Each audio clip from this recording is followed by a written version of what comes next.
ಇದೊಂದು ಋಣವನ್ನ ತೀರಿಸುವಂತ ಒಂದು ಕಾರ್ಯಕ್ರಮ. ನಿಮಗೆ ಕೊಟ್ಟಂತ ಶಕ್ತಿಗೆ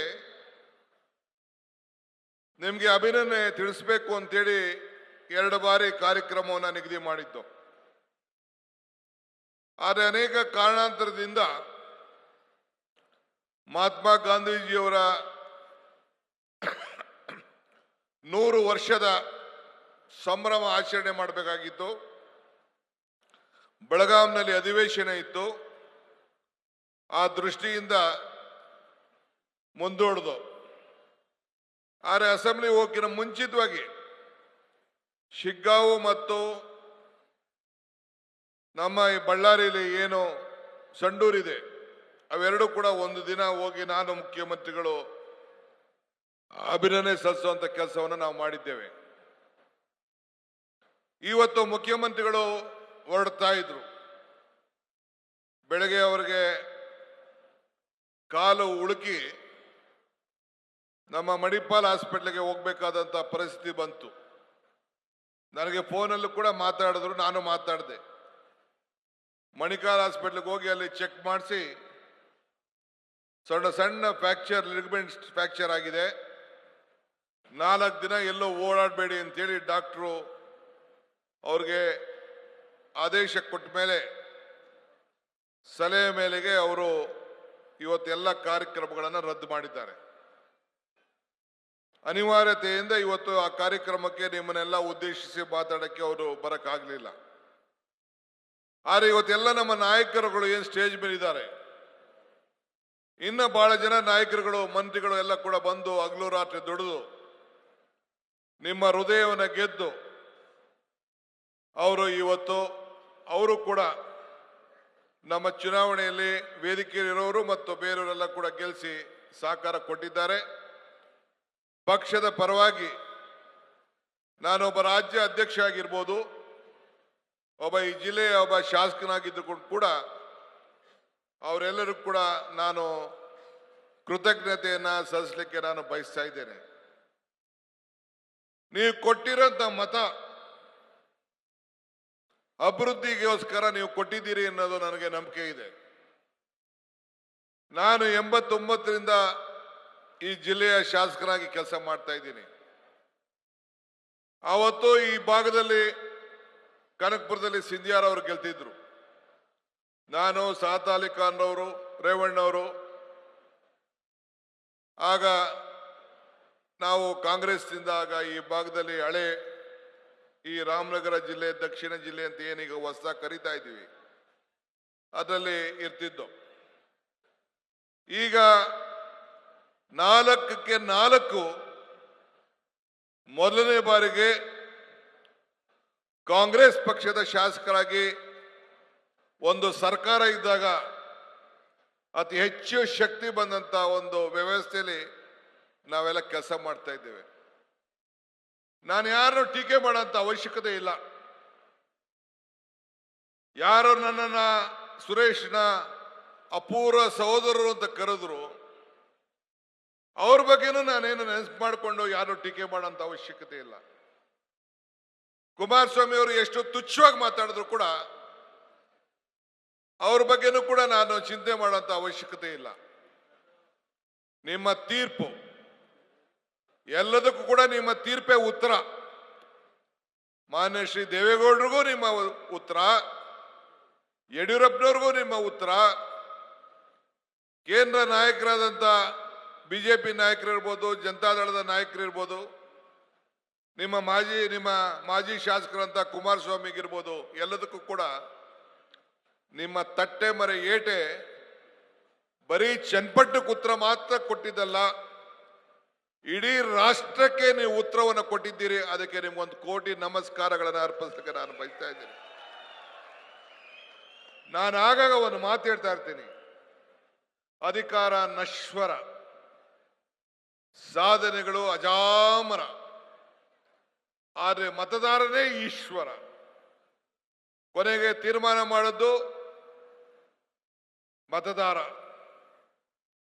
ನಾನು ಈ ಚುನಾವಣಾ ಸಂದರ್ಭದಲ್ಲಿ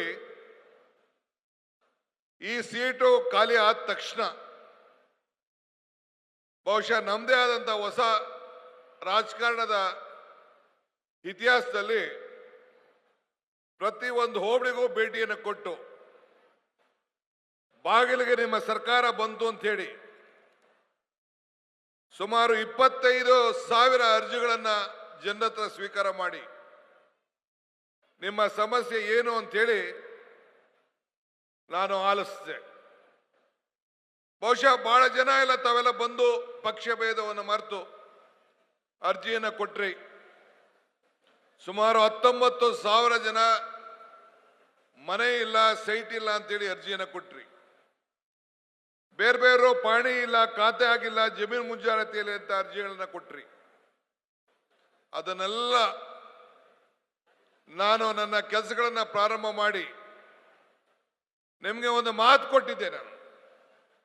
ನನ್ನ ಜವಾಬ್ದಾರಿ ಇಲ್ಲಿ ಯಾರು ಕ್ಯಾಂಡಿಡೇಟ್ ಆಗ್ತಾರೆ ಅದು ಮುಖ್ಯ ಅಲ್ಲ, ಈ DK ಶಿವಕುಮಾರ ಕ್ಯಾಂಡಿಡೇಟ್ ಅಂತ ನಾನು ಹೇಳಿದ್ದೆ. ಇವತ್ತು ಹೇಳ್ತಾ ಇದ್ದೀನಿ, ಯೋಗೇಶ್ ಅಲ್ಲ ಕ್ಯಾಂಡಿಡೇಟು, ಈ DK ಶಿವಕುಮಾರ ಕ್ಯಾಂಡಿಡೇಟ್ ಅನ್ನೋ ಮಾತನ್ನ ಈ ಸಂದರ್ಭದಲ್ಲಿ ನಾನು ಹೇಳ್ತಾ ಇದ್ದೆ. ನಾನು ಯೋಗೇಶು, ಬಾಲಕೃಷ್ಣ, ಇಕ್ಬಾಲ್ ಹುಸೇನ್ ನಾವೆಲ್ಲ ಸೇರಿ ನಮ್ಮ ವಿಧಾನ ಪರಿಷತ್ತಿನ ಸದಸ್ಯರಾದಂಥ ರವಿ, ಪುಟ್ಟಣ್ಣ, ರಾಮೋಜಿಗೌಡರು ಮತ್ತು DK ಸುರೇಶ್ ಅವ್ರನ್ನ ಸಹಕಾರದೊಂದಿಗೆ ಮುಂದಕ್ಕೆ ಈ ಜಿಲ್ಲೆಯಲ್ಲಿ ನಾವೇನು ಮಾಡಬೇಕು ಅನ್ನೋದು ಬಹಳ ಮುಖ್ಯ. ಈಗಾಗಲೇ ನಾನು ಚರ್ಚೆ ಪ್ರಾರಂಭ ಮಾಡಿದ್ದೇನೆ. ಇಲ್ಲಿ ಬರಕ್ಕಿಂತ ಮುಂಚಿತವಾಗಿ ನನ್ನ ಎಲ್ಲ ಜಿಲ್ಲಾಧಿಕಾರಿಗಳಿಗೆ ನಿರ್ದೇಶನವನ್ನು ಕೊಟ್ಟಿದ್ದೇನೆ. ಇನ್ನೊಂದು ವಾರದಲ್ಲೇ ನಾನು ವಾರ 8 ದಿನದಲ್ಲೇ ಬಂದು ಇದೇ ಚನ್ನಪಟ್ಟಣದಲ್ಲಿ ಒಂದು ರಿವ್ಯೂ ಮಾಡಿ ಏನೆಲ್ಲ ಮಾತು ಕೊಟ್ಟಿದ್ದೇನೆ ಆ ಮಾತನ್ನ ಉಳಿಸುವಂತ ಕೆಲಸವನ್ನ ನಾವು ಮಾಡ್ತೇವೆ ಅನ್ನೋ ಮಾತನ್ನ ಇವತ್ತು ಮಾದೇಶ್ವರನ ಸನ್ನಿಧಿಲಿ ನಾನು ಹೇಳ್ತಾ ಇದ್ದೇನೆ.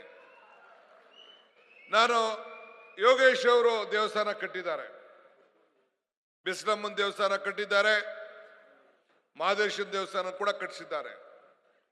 ನಾ ಚುನಾವಣೆಯಲ್ಲಿ ಕೇಳಿದೆ, ಯೋಗೇಶ್ ಅವರು ಚುನಾವಣೆಯಲ್ಲಿ ಅಭ್ಯರ್ಥಿ ಆದ್ಮೇಲೆ ಕುಮಾರಸ್ವಾಮಿ ಅವರಿಗೆ ಕೇಳಿದೆ, ನಾನು ಪ್ರಶ್ನೆ ಹಾಕಿದೆ, ನೀನು ಈ ರಾಜ್ಯದ ಮುಖ್ಯಮಂತ್ರಿ ಆಗಿ ಈ ಕ್ಷೇತ್ರದಿಂದ 2 ಬಾರಿ ಶಾಸಕರಾಗಿ ಈ ಜಿಲ್ಲೆಯಿಂದ 2 ಬಾರಿ ಮುಖ್ಯಮಂತ್ರಿ ಆಗಿ ನೀನು ಮಾಡಿದಂತ ಸಾಕ್ಷಿ ಗುಡ್ಡೆ, ಒಂದು ದೇವಸ್ಥಾನ ಆಗಲಿ, ಒಂದು ಶಾಲೆ ಆಗಲಿ, 2 ಎಕರೆ ಶಾಲೆಗೋಸ್ಕರ ನಿನ್ನ ಸ್ವಂತ ಜಮೀನನ್ನ ಬಿಟ್ಕೊಡ್ಲಿಲ್ಲ ಕುಮಾರಣ್ಣ ಅಂತ ಹೇಳಿದೆ.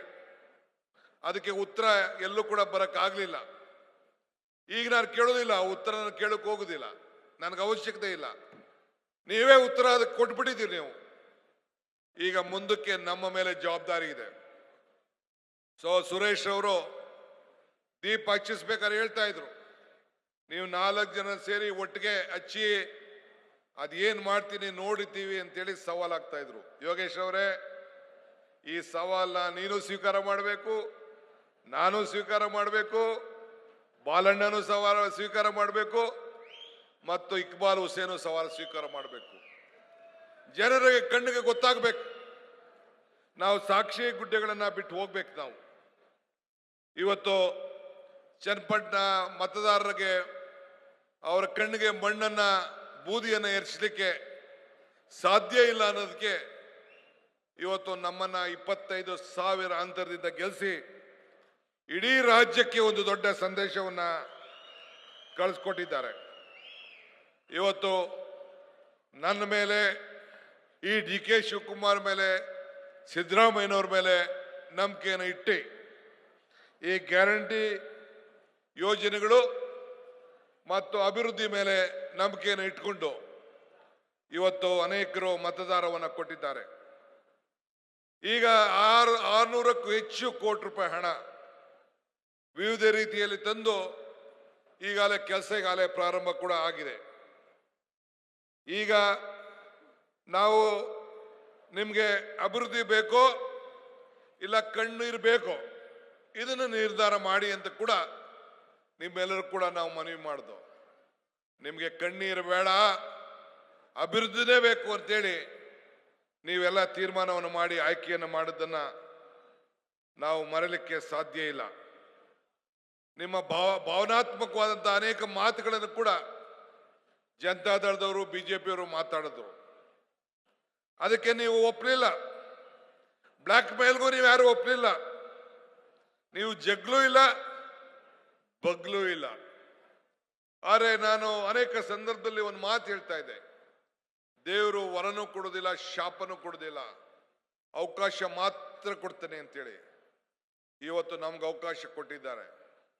ಇನ್ನಿರುವಂತ 3 ವರ್ಷಗಳಲ್ಲಿ ಕೊನೆ ವರ್ಷ ಚುನಾವಣೆಗೆ ಬಿಸಿನಲ್ಲಿ ನಾವೆಲ್ಲ ಇರ್ತೇವೆ.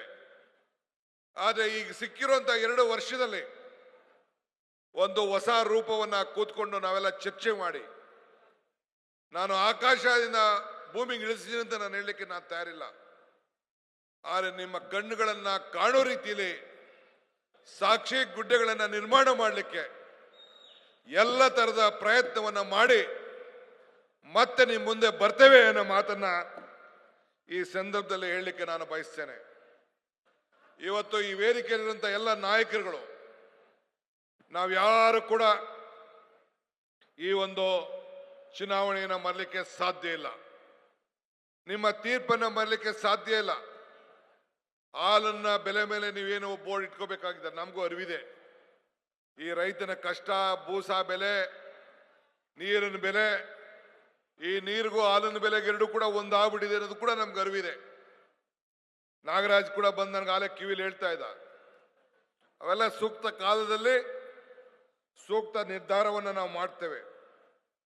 ನೀವು ಹಣಕ್ಕೆ ಬೆಲೆ ಕೊಡಲಿಲ್ಲ, ಗುಣಕ್ಕೆ ಬೆಲೆ ಕೊಟ್ರಿ. ಯೋಗೇಶ್ ಅವ್ರ ಮೇಲೆ, ನಮ್ಮ ಮೇಲೆ, ಸುರೇಶ್ ಮೇಲೆ, ಪುಟ್ಟಣ್ಣ, ರಾಜು, ಬಾಲಕೃಷ್ಣ, ಹುಸೇನ್, ಈ ಜಿಲ್ಲೆಗೆ ಸಂಬಂಧಪಟ್ಟಂತ ಯೋಗೇಶ್ನ ಮತ್ತು ನಾವೆಲ್ಲ ಸೇರಿ ಶಾಸಕರ ಮೇಲೆ ನಮಗೆ ಅಪಾರವಾದಂಥ ವಿಶ್ವಾಸವನ್ನು ಇಟ್ಟು ನಿಮಗೆ ಮತವನ್ನು ಕೊಟ್ಟು ನಿಮ್ಮ ಸೇವೆ ಮಾಡಲಿಕ್ಕೆ ಅವಕಾಶ ಮಾಡಿಕೊಟ್ಟಿದ್ದೀರಿ. ಆದರೆ ನಾನು ಬಂದಂಥ ಸಂದರ್ಭದಲ್ಲಿ ಪ್ರಾರಂಭದಲ್ಲಿ ಯೋಗೇಶ್ ನಮ್ಮ ಪಕ್ಷಕ್ಕೆ ಸೇರದೆ ಹೋದಾಗ ನೀವು ನಮ್ಮ ಕಾರ್ಯಕರ್ತರು ತೋರಿಸಿದಂಥ ಬೆಂಬಲ, ಪ್ರೀತಿ, ವಿಶ್ವಾಸ, ಆಂಜನೇಯನ ಸ್ವಾಮಿಯಿಂದ ಕೆಂಗಲ್ ಆಂಜನೇಯ ಸ್ವಾಮಿ ದೇವಸ್ಥಾನಕ್ಕೆ ಹೋಗಿ ನಾನು ಆ ದೇವರಲ್ಲಿ ಪ್ರಾರ್ಥನೆ ಮಾಡಿ ಒಂದೇ ದಿನ 15 ದೇವಸ್ಥಾನಗಳಿಗೆ ಭೇಟಿಯನ್ನು ಕೊಟ್ಟು ಆ ದೇವರಲ್ಲಿ ಪ್ರಾರ್ಥನೆಯನ್ನು ಮಾಡಿಕೊಂಡು ರಾಮನ ತಂದೆ ದಶರಥ ಮಹಾರಾಜ, ರಾಮನ ಬಂಟ ಆಂಜನೇಯ, ರಾಮನ ತಂದೆ ದಶರಥ ಮಹಾರಾಜನ ದೇವಸ್ಥಾನ ಎಲ್ಲೂ ಇಲ್ಲ. ಆದರೆ ರಾಮನ ಬಂಟ ಆಂಜನೇಯ ದೇವಸ್ಥಾನ ಬೆಂಗಳೂರಿಂದ ಚನ್ನಪಟ್ಟು ಬರೋವರೆಗೂ ಒಂದು 15-20 ಕಡೆ ಇದೆ. ಆಂಜನೇಯನ ಯಾಕೆ ಜನ ಗುರುತಿಸ್ತಾ ಇದ್ದಾರೆ ಅಂದರೆ, ಆಂಜನೇಯ ಒಬ್ಬ ಪ್ರಾಮಾಣಿಕವಾದಂಥ ಒಬ್ಬ ಸೇವಕನಿಗೆ ಒಬ್ಬ ಪ್ರತಿರೂಪ ಆಂಜನೇಯ. ಅದಕ್ಕೆ ಸಮಾಜ ಅವನ್ನ ಗುರುತಿಸ್ತದೆ. ಹಂಗೆ ನಾವು ಸಮಾಜದಲ್ಲಿ ನೀವೆಲ್ಲ ಕೂಡ ಸೇವೆ ಮಾಡೋರಿಗೆ ನೀವು ಗೌರವನ ಕೊಡ್ತೀರಿ ಅನ್ನೋ ದೃಷ್ಟಿಯಿಂದ ನಮ್ಗೆಲ್ಲ ಸಹಕಾರ ಕೊಟ್ಟಿದ್ದೀರಿ. ಅರ್ಜಿಗಳು 300 ಎಕರೆಗಳನ್ನ ಗುರುತಿಸಿದ್ದೇವೆ. ಬಡವರಿಗೆ ಸೈಟ್ ಕೊಡಬೇಕು ಅಂತೇಳಿ ಈಗಾಗಲೇ ಸೈಟ್ ಯೋಜನೆ ಕೆಲಸ ನಡೀತಾ ಇದೆ. ಜಮೀರ್ ಅವರು 5,000 ಮನೆಗಳನ್ನು ಕೊಟ್ಟಿದ್ದಾರೆ. ಅವೆಲ್ಲ ಮನೆಗಳನ್ನು ಕೂಡ ಹಂಚಂತ ಕೆಲಸವನ್ನ ನಾವು ಮಾಡ್ತೇವೆ. ಯಾರು ಕೂಡ ಲಂಚ ಕೊಡ್ಲಿಕ್ಕೆ ಈ DK ಶಿವಕುಮಾರ್, ಯೋಗೇಶ್ ಅವಕಾಶ ಕೊಡೋದಿಲ್ಲ. ನೀವೊಬ್ರು ಕೂಡ ಒಂದು ಸೈಟ್ಗಾಲಿ, ಒಂದು ಮನೆಗಾಲಿ ಯಾರು ಕೂಡ ಲಂಚ ಕೊಡಬಾರ್ದು. ಇದು ನಮ್ಮೆಲ್ಲರ ಮನವಿ ನಿಮ್ಗೆ.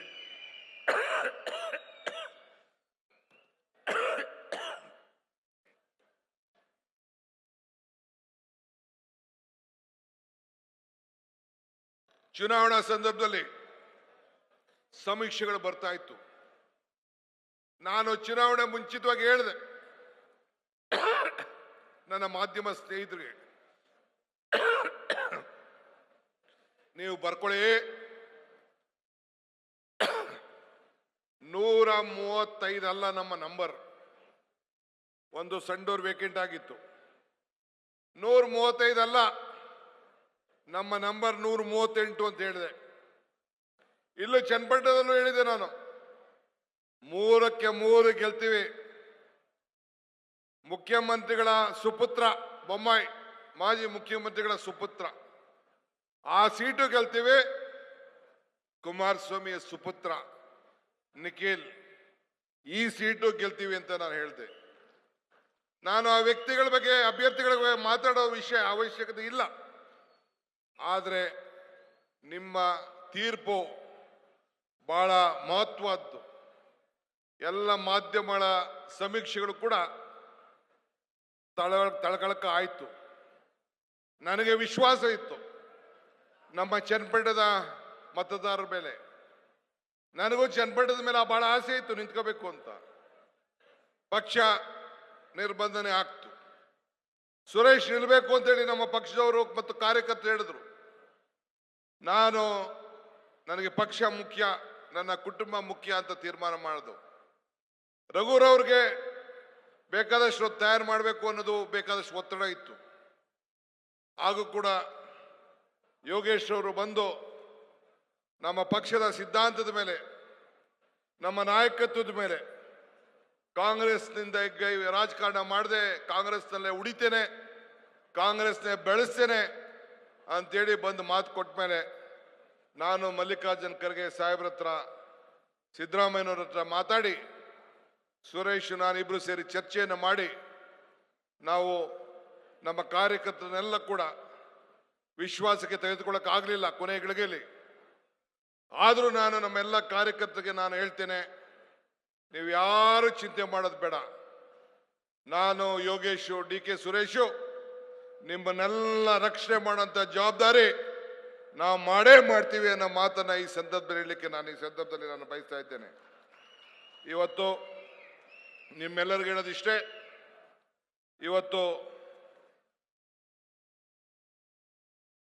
ಇವತ್ತು ಮಹಿಳೆಯರು ಅತಿ ಹೆಚ್ಚು ಬೆಂಬಲ ಕೊಟ್ಟಿದ್ದು ದಾಖಲೆಗಳು ಇವತ್ತು ಉಳ್ಕೊಂಡಿದೆ. ಕಾರ್ಯಕರ್ತರು ಎಲ್ಲರೂ ಕೂಡ ಒಗ್ಗಟ್ಟಾಗಿ ಕೆಲಸ ಮಾಡಿದ್ರಿ. ಇವತ್ತು ಗ್ಯಾರಂಟಿಗಳನ್ನ ತಲುಪಿಸೋರಿಗೆ ನೆನಪು ಮಾಡಿಕೊಟ್ರಿ. ಅಭಿವೃದ್ಧಿ ಬಗ್ಗೆ ಚರ್ಚೆ ಮಾಡಿದ್ರಿ. ಅದನ್ನ ಮುಂದುವರ್ಸ್ಕೊಂಡು ಹೋಗ್ಬೇಕು. ಯಾರು ಕೂಡ ಚಿಂತೆ ಮಾಡೋದು ಬೇಡ. ಏನೇ ವಿಚಾರ ಇದ್ರೂ ಕೂಡ ನಾನು ನಿಮ್ಮ ಜೊತೆಯಲ್ಲಿ ಇರ್ತೇನೆ. ಸುರೇಶ್ ಅವರು ಜೊತೆಯಲ್ಲಿ ಇರ್ತಾರೆ, ಪುಟ್ಟಣ್ಣ ಅವ್ರ ಜೊತೆಯಲ್ಲಿ ಇರ್ತಾರೆ, ಬಾಲಕೃಷ್ಣ, ಇಕ್ಬಾಲ್ ಹುಸೇನ್ ಎಲ್ಲ ಕೂಡ ನಿಮ್ಮ ಜೊತೆಯಲ್ಲಿ ಈ ಜಿಲ್ಲೆಯಲ್ಲಿ ನಮ್ಮ ಮಾಜಿ ಶಾಸಕರುಗಳ ಆದಿಯಾಗಿ, MLC ರವಿ ಆದಿಯಾಗಿ ಎಲ್ಲರೂ ಕೂಡ ನಾವೆಲ್ಲ ಜೊತೆಯಲ್ಲಿ ಇಟ್ಕೊಂಡು ನಿಮ್ಮ ಕೆಲಸವನ್ನು ನಾವು ಸತತವಾಗಿ ಮಾಡಿಕೊಂಡು ನಾವು ಬರ್ತೇವೆ. ಆದ್ರಿಂದ ಇಷ್ಟು ದೊಡ್ಡ ಬಹುಮತವನ್ನ ಈ ಕ್ಷೇತ್ರದ ಇತಿಹಾಸದಲ್ಲಿ ಮೊದಲನೇ ಬಾರಿಗೆ 25,000ಕ್ಕೂ ಹೆಚ್ಚು ಮತಗಳನ್ನು ತಾವೆಲ್ಲ ಕೊಟ್ಟಿದ್ದೀರಿ. ಇವತ್ತು ನಾನು ಮಾತಾಡಿದ ಮಾತು 3 ಕೂಡ ಗೆದ್ದೇ ಗೆಲ್ತೇವೆ ಅಂತ ಏನು ಆತ್ಮವಿಶ್ವಾಸ ನನಗೆ ಇತ್ತು, ಆ ಆತ್ಮವಿಶ್ವಾಸಕ್ಕೆ ನೀವೆಲ್ಲ ಕೂಡ ಶಕ್ತಿ ತುಂಬಿದ್ದೀರಿ. ನಿಮ್ಮ ಋಣವನ್ನ ತೀರಿಸ್ತೇವೆ. ಸೊ ಅದರಿಂದ ಇನ್ನು ಮುಂದೊಂದು ದಿನದಲ್ಲಿ ಬಂದು ಅಭಿವೃದ್ಧಿಯ ಪಥಕ್ಕೆ ತೆಗೆದುಕೊಂಡು ಹೋಗ್ತೇನೆ. ಮುಂದೆ ಸೋಗಾಲ, ಸದ್ಯಕಾಲಕ್ಕೆ ಭೇಟಿ ಕೊಡುವಂತ ಕಾರ್ಯಕ್ರಮಕ್ಕೆ ಕೂಡ ನಾನು, ಯೋಗೇಶ್ ಅವರು ನಾವೆಲ್ಲ ಮಾತಾಡಿದ್ದೇವೆ. ನೀರಾವರಿ ಯೋಜನೆಗಳು ಏನೆಲ್ಲ ಮಾಡಲಿಕ್ಕೆ ಸಾಧ್ಯ, ಯಾವ್ದಾವ್ದು ಕೆರೆಗಳನ್ನು ತುಂಬಿಸಲಿಕ್ಕೆ ಸಾಧ್ಯ, ಹಾಲಿನ ಬೆಲೆಗೆ ಅದಕ್ಕೆ ಸಮಸ್ಯೆ ಯಾವ ರೀತಿ ಬಗೆಹರಿಸಬೇಕು, ಇನ್ನು ರಸ್ತೆಗಳು, ತಾಲೂಕು ಆಫೀಸು, BDO ಆಫೀಸು, ಬೇರೆ ಬೇರೆ ಸ್ಟೇಡಿಯಂಗಳು ಎಲ್ಲ, ನಿಮ್ಮ ಮುನ್ಸಿಪಾಲಿಟಿ ಆಫೀಸು ಎಲ್ಲದಕ್ಕೂ ಕೂಡ ಹೊಸ ರೂಪವನ್ನು ಕೊಡುವಂಥ ಕಾರ್ಯಕ್ರಮವನ್ನು ನಾವು ರೂಪಿಸಿ ನಿಮ್ಮ ಸೇವೆಯನ್ನು ಪ್ರಾಮಾಣಿಕವಾಗಿ ನಾವು ಮಾಡ್ತೇವೆ. ಬೆಂಗಳೂರಿಂದ ಬಂದಂಥ ಅನೇಕ ನಾಯಕರು, ಕಾರ್ಯಕರ್ತರು ಎಲ್ಲರೂ ಕೂಡ ತಮ್ಮ ಮುಖಾಂತರ ಅಭಿನಂದಿಸಿ ತಾವು ಕೂಡ ಹಳ್ಳಿಗೆ ಹೋಗಿ ಇನ್ನು ಮುಂದಕ್ಕೆ ಪಾಪ ಜನತಾದಳದ ಕಾರ್ಯಕರ್ತರು ಪಾಪ ಅವ್ರಿಗೆ ಹೇಳಬೇಕು, ಇನ್ಯಾಕೆ ಅವರನ್ನು ಇಲ್ಲಿ ಟೈಮ್ ವೇಸ್ಟ್ ಮಾಡ್ಕೊಳ್ಳೋದು ಬೇಡ. ಮುಂದಕ್ಕೆ ಬೆಂಗಳೂರು ದಕ್ಷಿಣ ಜಿಲ್ಲೆ ಇದಕ್ಕೆ ಒಂದು ಹೊಸ ರೂಪವನ್ನು ಕೊಡುವಂಥದ್ದು ನಿಮ್ಮ ಆಸ್ತಿ ಮೌಲ್ಯಗಳನ್ನು ಹೆಚ್ಚಿಸುವಂಥದ್ದು, ನಿಮ್ಮ ಬದುಕಿನಲ್ಲಿ ಹೊಸ ರೂಪವನ್ನು ಕೊಡುವಂಥದ್ದು. ಆ ಕೆಲಸಕ್ಕೆ ನಾವೆಲ್ಲ ಸೇರಿ ಒಗ್ಗಟ್ಟಿನಿಂದ ಕೆಲಸ ಮಾಡೋಣ ಅಂತೇಳಿ ಅನೇಕರಿಗೆ ನೀವು ತಿಳುವಳಿಕೆ ಕೊಡುವಂಥ ಕೆಲಸ ಕೂಡ ತಾವು ಮಾಡಬೇಕು. ಒಬ್ಬ ವ್ಯಕ್ತಿಗೋಸ್ಕರ ಇಡೀ ಪಕ್ಷವನ್ನೇ ಬಲಿ ಕೊಟ್ಟದ್ದಂಥ ಚರಿತ್ರೆ ನಾನೀಗ ಚರ್ಚೆ ಮಾಡಬೇಕಾದಂಥ ಅವಶ್ಯಕತೆ ಇಲ್ಲ. ಇಷ್ಟು ಮಾತ್ರ ಹೇಳಿ ತಮ್ಮೆಲ್ಲರೂ ಕೂಡ ವಂದಿಸಿ ಮತ್ತೊಮ್ಮೆ ಶುಭ ಹಾರೈಸಿ ಎಲ್ಲ ನನ್ನ ನಾಯಕರುಗಳಿಗೆ, ಕಾರ್ಯಕರ್ತರಿಗೆ, ಮತದಾರರಿಗೆ ಮತ್ತೊಮ್ಮೆ ಕೋಟಿ ನಮಸ್ಕಾರಗಳನ್ನು ತಿಳಿಸಿ, ಯೋಗೇಶ್ ಅವರು ಕೂಡ ಹಿರಿಯ ಶಾಸಕರಾಗಿದ್ದಾರೆ, ಅನುಭವ ಇದ್ದಾರೆ. ತಮ್ಮೆಲ್ಲರನ್ನ ಒಟ್ಟಿಗೆ ತೆಗೆದುಕೊಂಡೋಗಿ ಕೆಲಸ ಮಾಡ್ತಾರೆ ಅನ್ನೋ ಆತ್ಮವಿಶ್ವಾಸ ನನಗಿದೆ. ನಾನು ಕೂಡ ಕೈ ಜೋಡಿಸಿ ಆ ಕೆಲಸವನ್ನು ಮಾಡ್ತೀನಿ ಅನ್ನೋ ಮಾತನ್ನು ಹೇಳಿ, ಸರ್ಕಾರ ನಿಮ್ಮ ಸರ್ಕಾರ